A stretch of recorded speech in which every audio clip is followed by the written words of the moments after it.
what does abiding look like? Like, how do we do that? And I think the Apostle Paul can actually help us in his letter to the Colossians. In Colossians chapter 1, he's praying for the believers in Christ in Colossae. So they are united with him. These are true believers. They are in Christ. And then he prays this incredible prayer for them that I think really helps us out. Colossians 1, verse 9.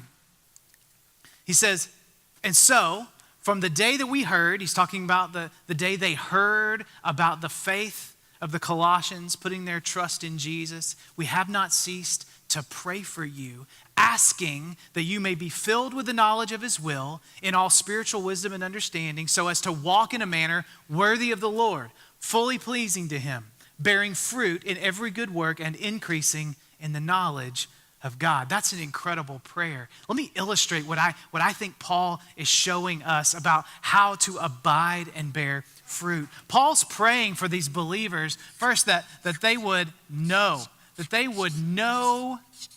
God, that they would be filled with the knowledge of his will in all spiritual wisdom and understanding. And as they know that, something's going to happen. They're going to walk in a manner that's worthy of him. They're going to obey him.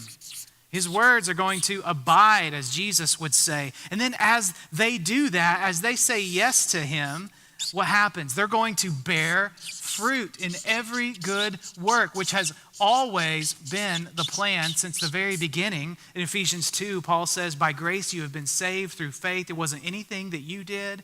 But then verse 10 says that we're saved by grace through faith so that we could walk out the good works that God has prepared for us.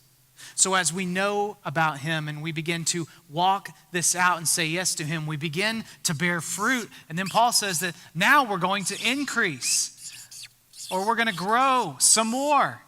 And now we're going to grow more in our knowledge of him, which is going to lead to more obedience as we trust him in new areas of our lives, like our relationships or our career or the decision-making process for something important in our lives. Perhaps it's our finances, or you fill in the blank.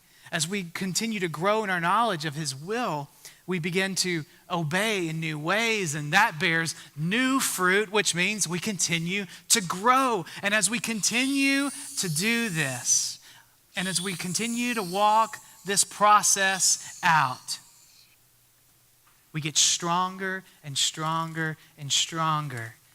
And we begin to look like this old tree